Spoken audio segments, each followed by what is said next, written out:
This is absolutely massive, massive news for our financial system if this is true. So I'm going to break down where the BRICS countries, Brazil, India, Russia, and China, are maybe talking about using Bitcoin as their currency, as most countries work to de-dollarize from the American dollar, and the American monetary system is on the verge of a systematic failure. What I'm about to present to you are facts, figures, numbers, logic. I'm not a financial advisor. None of this is financial advice. Don't make any moves based on what I'm saying. I am a licensed insurance agent helping people with Index Universal Life and protecting their wealth, which all the support you need is in my bio. So first I'm going to show you what the BRICS countries are doing. Then I'm going to show you two short clips from the BIS. This is going to be a longer video. True warriors will stay till the end. The BIS shares with you their blueprint, the blueprint. Everybody's telling you crypto's a fraud, and they're telling you everything's going to be tokenized. Everything. So first, let's take a step back in history. Around 2006, I think it was Goldman Sachs termed the term BRICS, Brazil, India, Russia, China, and South Africa. By 2009, that actually came true. The BRICS countries came together with a combined GDP, gross domestic product, larger than the United States. Something else to think about, in 2009, Bitcoin's inception came about. So as the BRICS countries were created, at the same time, Bitcoin came out. So let's fast forward to June 21st, 2023. BRICS Alliance considering Bitcoin as an alternative to the US dollar. Now, I don't have any validation on that, but I don't think that's true. What I think it's telling us is that tokenization is coming and the dollar's dominance is going to start to cool off. That we're moving to an even playing field, a one world economy that is all going to be tokenized. And many of the blockchain technologies that we're invested in are going to be where all the money runs through. There's a transition from industrial to technical. The middle class is getting wiped out, leveraged towards technology, working down to the working poor. There's going to be a massive, massive wealth gap in between the wealthy and the working poor. And they're going to use tokenization to give the people who can't take care of themselves universal basic income. Just my opinion. So let's look at some more news. How long will the dollar last as the world's default currency? The BRICS nation are gathering in South Africa this August with that on the agenda. South Africa urges careful debate on options of introducing BRICS common currency. Russia's largest bank to allow retail investors to trade in digital assets. Only 1,300 people have watched this video. I am one of them, as everybody watches billionaires sinking down to the Titanic. Remember what happened right before the Titanic, right after the Titanic sank, before the Great Depression.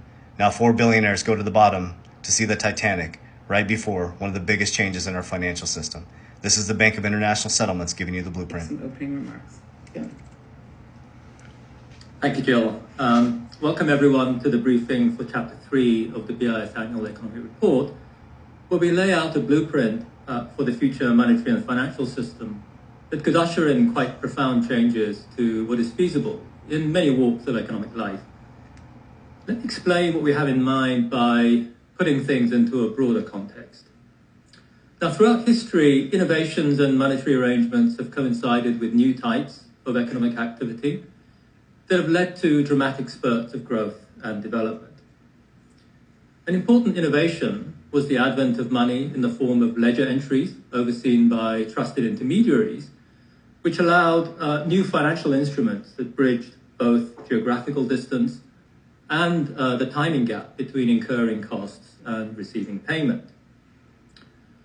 These were paper ledgers for hundreds of years, but when paper ledgers gave way to electronic record keeping, the gains were more dramatic still. We're arguing that we're on the cusp of a comparable leap in the development of the monetary and financial system as these earlier fundamental advances. As you'll see in the chapter... So you can read these documents on the BIS website, breaks down all the chapters. I went through all of them. It's all about tokenization, but if you don't believe me, listen to the question that was asked and listen to the answer. If you want to unmute yourself.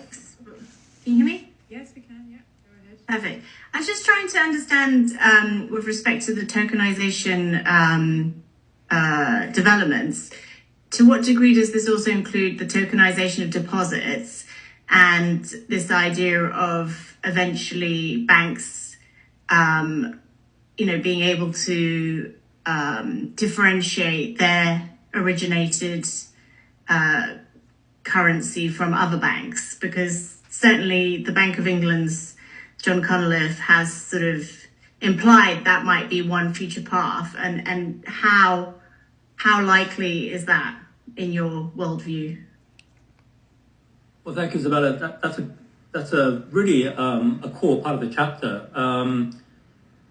As I just explained in the introductory remarks, what we are thinking of in the unified ledger is, first of all, have a wholesale version of CBDCs there to serve as a settlement asset. But the primary means of payment will be tokenized deposits. So these are liabilities of commercial banks and other intermediaries who may be able to issue deposits in tokenized form.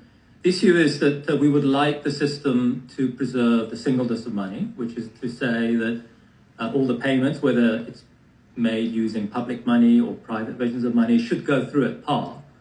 And settlement using central bank money is really the key to that.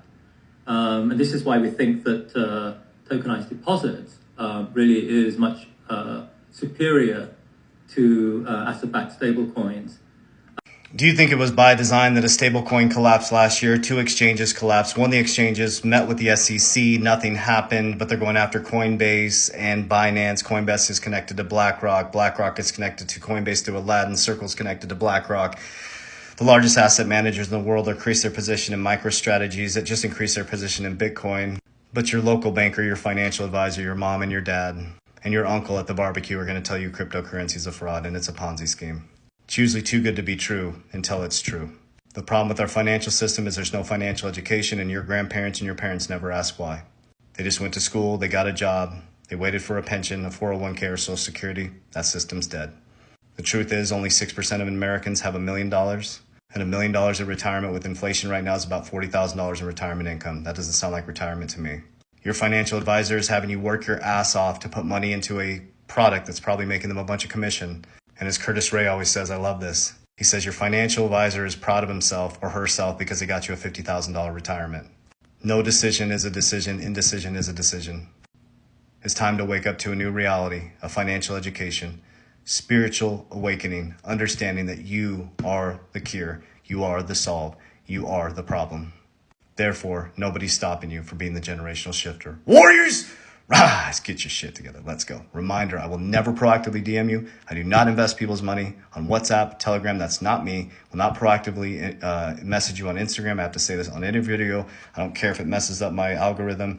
I love you guys. You're my family. You're my friends. We do not invest people's money. We have a Warrior Academy, linked in bio, Education Academy, my 120-day challenge. Love you guys.